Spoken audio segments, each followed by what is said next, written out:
to the Tough Fish Show. I am so excited to bring to you Anastasia Zadeik. Anastasia, thank you so much for being on the show. Oh my gosh, thank you so much for having me. I am really excited to just sit and talk about books and writing and all things about writing. So it's going to be great. Oh my gosh, yes. I'm so excited you're here. And I would love for you to start with, how did you get into writing?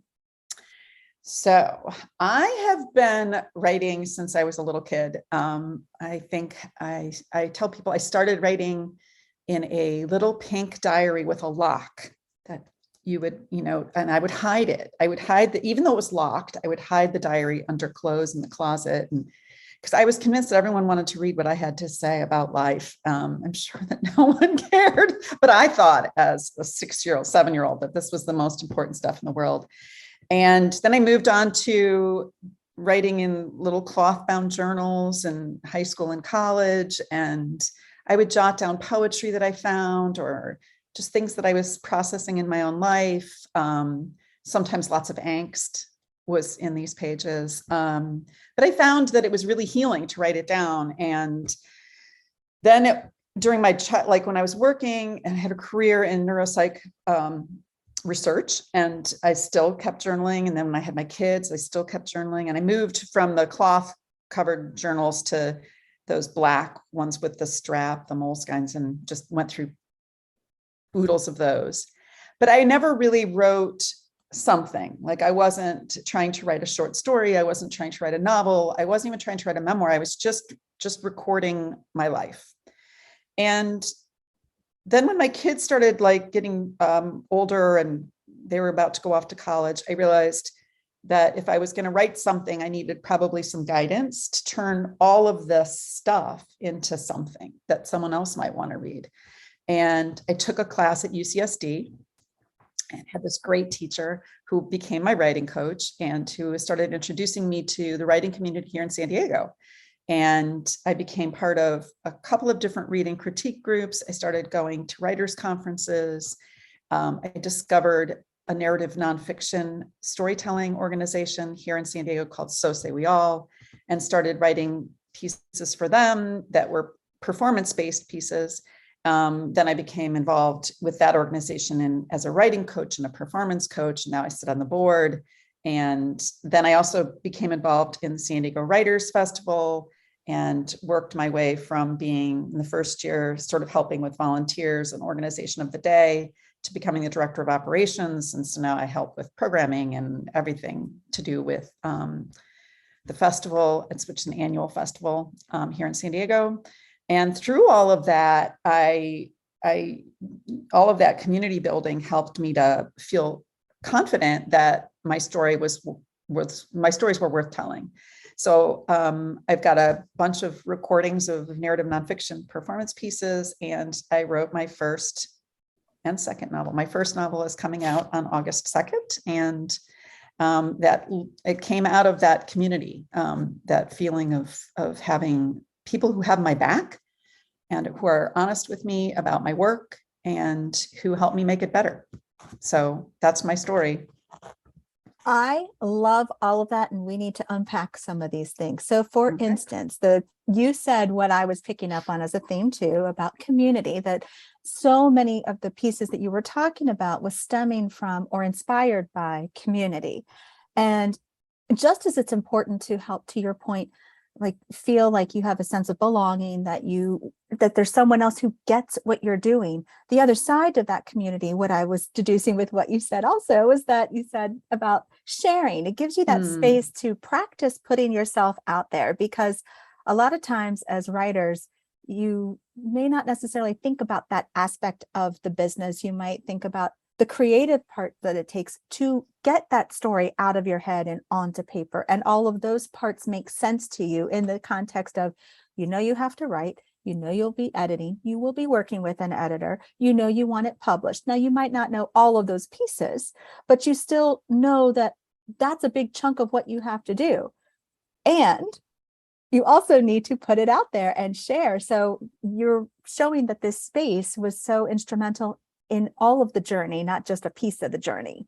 That's absolutely right. And I think, for me, the first piece of it was just giving me the support in a read and critique kind of format or in classroom format to understand the difference between writing for yourself and writing for an audience.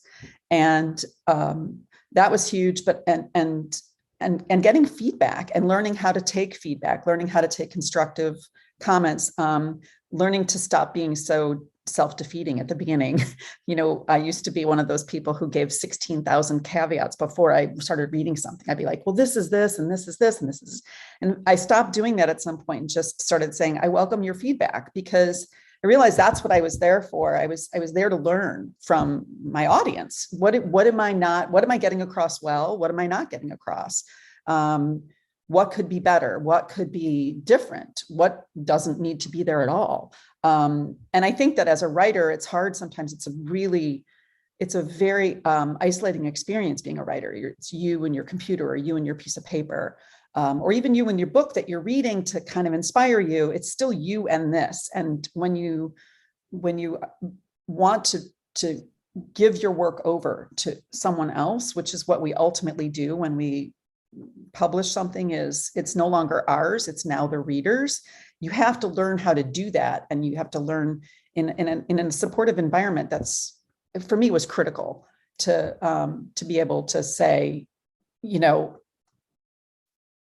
how do I make this the best it can be, and how do I listen to what you're saying and take it on board and not be destroyed by critique, but to learn from it.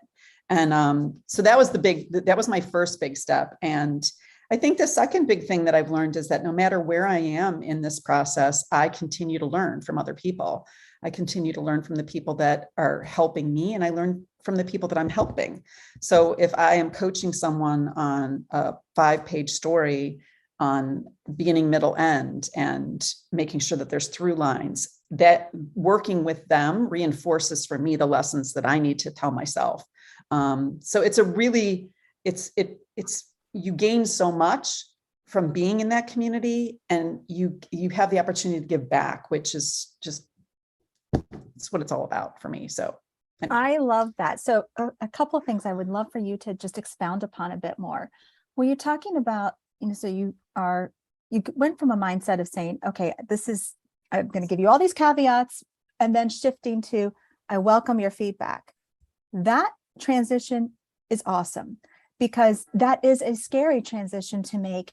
And sometimes you might feel it's easier to do that with some audiences and not other audiences, versus saying it doesn't matter who the audience is. It matters that I asked and I'm trusting to get some feedback. So one of the things I'm hearing is the ability to discern when to utilize the feedback, when to incorporate it, when not to.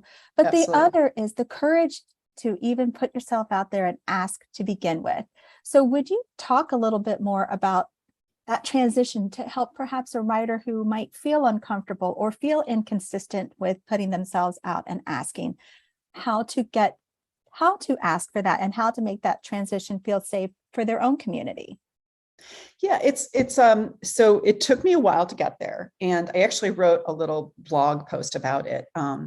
And why we do it. Because I think writers tend to be very self-critical. We often, before we give someone something to read, even if it's a book that's published, we might say, oh, you may not like, or this may like, but it's almost I viewed it as almost a self-protective mechanism. If I criticize it first, then it won't hurt so bad if you criticize it. But I'm trying and still trying to, if I have that little thing to say, I welcome your feedback. It's almost like a refrain. So I cannot say the other things that I'm tempted to say, because I'm supposed to say, I welcome your feedback. So now a bunch of people I know in my writing community use the same tool. Before we start, we just say, I welcome your feedback, and we start. Because you do have to welcome it. You do have to get in that mindset of, you are here to help me, and therefore I'm going to listen to what you have to say, and I'm going to weigh it in my mind. As the writer, sometimes I'm going to take that advice. Sometimes I know what I'm trying to do. And once you get to a certain point, that helps to build that confidence of knowing when to say, I welcome that. Thank you so much, but that's not the direction I want to go in. Or one of the things that I've learned is somebody said, my writing coach, I think it was, that said, her name is Marnie Friedman. She said, if 3 people or more give you the same criticism, it's definitely worth taking a look. So if just one person, you're not going to please everyone. So if you listen to everyone, if you listen to every beta reader and you try to make every beta reader's desires for your book to come true, you're going to get a mishmash because it's not going to follow any pattern anymore, not your own, certainly. So it's important to know when to say, yeah, that's valid. Like, you're the 4th person who's told me that my main character is not likable. I better do something to fix that. If on the other hand, somebody says, the ending, I really wished that, they had left together. And you're thinking, well, that just doesn't work because they wouldn't have done that. I know these characters, they wouldn't have done that. And no one else has said that the characters should leave together, just that one reader, then that's something you don't listen to. So I don't know if that's making sense, but it's sort of finding that balance for yourself, but you won't find it if you don't start by welcoming all the feedback in and letting it percolate. One of the pieces of advice someone gave me once was, let all critique percolate for 24 hours before you put it into place. Like, don't give yourself a little bit of time, because we all have that first instinct to, no, you don't get it. Somebody says that and you go, they just don't get it. And then you listen and you wait. And then 24 hours later, you're like, oh, maybe they did get it and maybe I'm not getting it. And so I think give yourself a little space. I always say, when you get something in writing from someone, a lot of times when you're working with a developmental editor, they might give you pages of feedback. Read it, put it aside, give yourself 24 hours, then read it again, and sort of look for the pieces at the beginning that make sense to you, and start there. Because it can be daunting otherwise if you feel like you have to fix everything as soon as you hear it and as soon as you get it. So those are my 2 pieces of advice. Welcome the feedback, and then take some time, and always know in the end, it's your stuff, and that's what's going to go out into the world, is your stuff. And so you got to be comfortable with what you ultimately decide to put out there.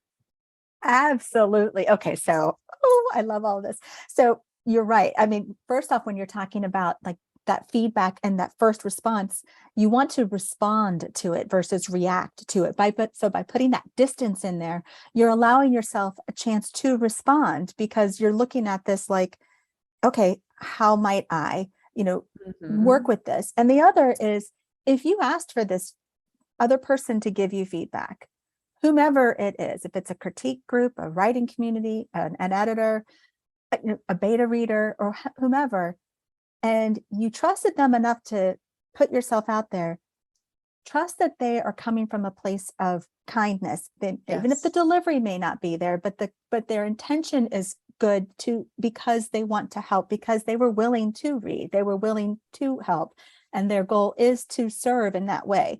So your point about using the saying, I welcome your feedback, what I'm actually hearing, the bottom line piece of that is gratitude, saying, thank you. Yes. Thank you for this information. I have more information now than I had before you gave this to me. So thank you for letting me know. And that's something that I would incorporate into mine. Thank you for letting me know, because I now have more information. I think that's it doesn't mean it's not judging the information. It's just simply saying, thank you for this new piece that's come in. How do I, to your point, percolate on it, synthesize it, and then respond? And responding might be, thank you, that's not the direction. Thank you. This does help me to strengthen this scene more. So absolutely. So that's what I was taking away from this, so much so that it's easy to make feedback sound negative versus letting it be neutral. And how can you use that as a gift, really? And I also think, like, I had, when I was giving out my ARC, my advanced reader copy for the book that I have coming out, I had a couple of friends who didn't respond at all. They just didn't say anything. And I kept saying to them, like, it's okay. I welcome your feedback. And honestly, it's okay if you didn't like part of it. It's okay if you didn't like any of it. It's okay if the characters didn't resonate for you. I want to know that so that I can understand where things fell apart for you. Now, that doesn't mean, I mean, I've been in book clubs for 30 years. And I think there has possibly been one or two books in all of those years that every single person in the book club loved.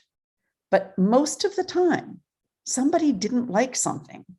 And that's okay. Like, there are books that I don't particularly care for. That doesn't mean that they weren't well written. It doesn't mean that they weren't, deserving to be out there, because there's so many readers out there and everybody is looking for something different.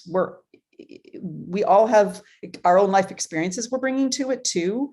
And so sometimes a book may just trigger you in some way that you haven't even recognized yet. So I agree with you. Like, I love that idea of I've got more information after you helped me with this feedback. And now I'm going to think about what to do about that, what to do with that information. And it's hard to give critique. People, when a friend has to say to you, this part felt overwritten to me, that's not easy for them to say either. So at the very least, we should just go, okay, I take that on board. That's what it felt like. I'm going to look for why that might have felt like that to you. If you're the only person who said it, I'm probably not going to change it, but it's worth knowing that section of the book felt a little forced to someone. And the other side to that too could be, did you find the right person or beta readers? You thought you were in the right genre or right space, but you might start to realize that if it's in the right genre, it might not come across that way. But if it was positioned as another genre, it could come across that way. So that positioning also matters. And so as you were working on your book, what kind of things were you thinking about to help bring out with the feedback that you were getting? How did you incorporate that so that you felt really comfortable with this book that will be out in August? So it's interesting that you brought up genre and the right fit, because this is actually something that I'm struggling with a little bit with my book. And I think it's worth talking about to let other people know that these things can happen. So my book was originally, I wrote it as women's fiction. I intended it to be sort of like the phrase that I heard all the time was upmarket women's fiction, which is basically book club fiction. So it's supposed to, make you think, it's supposed to give you empathy for others, et cetera, et cetera. Live someone else's life for a little while so that you can expand your own horizons about the way you view the world. And so that's what I set out to write. And this book has been percolating for 8 to 10 years. Time has lost all meaning since COVID, but it's been, I started writing it a long time ago. I put it aside for years, actually, and then pulled it back out, got some more feedback on it, got a developmental editor to write me 7 pages of things that I needed to change. And then during that process, one of the writers' conferences I went to, the keynote speaker said, you want to make sure to get people to turn the page, there needs to be something unresolved at the end of a chapter. It doesn't need to be a cliffhanger per se, but it's good to have a reason for somebody to go, I want to know what happens next. One of the problems I had with my writing was that I was used to writing narrative nonfiction, which is short, and it has beginning, middle, end in this 5 pages to 6 pages. If you write your chapters that way, beginning, middle, end, there tends to be resolution at the end. So this book had resolution at the end of most of the chapters in the first draft. And so I had to twist that around, and I had to say, well, wait a minute, if I just present this information in a different way, what am I leaving unresolved so that they have to turn the page between chapter 1 and 2, chapter 2 to 3. And so that combination with sort of emphasizing a little bit more of the character development led to this book reading like a thriller. And people said, my readers in the last few drafts were like, this is not traditional women's fiction. This is more of like a domestic thriller or psychological thriller. Now, I had not seen it that way while I was writing it, but when I stepped back from it, during that iteration, gave myself that space, I realized it is kind of like a thriller. The problem is that I'm sort of in that weird in between space. So it's a thriller, but it doesn't have all of the strong thriller elements that would make it solely a thriller. It's women's fiction because it discusses mental health and it discusses family legacy and all kinds of things that are typical for women's fiction, but they're bundled up with this thriller kind of setting or plot structure. So it's kind of a mix. And what I'm finding is that if people go into it thinking they're reading a total thriller, they're a little disappointed. If people go into it thinking they're reading only women's fiction, they're also like, but this book is more like a thriller. So it's something to think about when you're positioning your book. Cross genre is great because it can pull readers from multiple, viewpoints, or people who'd say, oh, I only like this, or I only like that. You might pull one of them in and get them to read it. But it also presents some trickiness in terms of marketing and where to place it. And even stuff like what should the cover look like? My cover is more of a thriller-esque cover, but they have a novel on it to let you know it's women's fiction. It's not a thriller. So it's kind of this, how do you package it, I guess is the tricky part. So that's something that I'm learning as I go. But that's awesome. I appreciate you sharing that, because what I also love about what you've created, though, is the fact that it is, and it's a nice blend of two different things that kind of come together, because a thriller might be too intense for someone else, or it might not have been appropriate for that story, but it was just enough to keep it moving, to keep the tension, to keep things happening. So there are things that in a thriller would be happening on page, where in this case it's happening kind of off the page and we're getting that feel.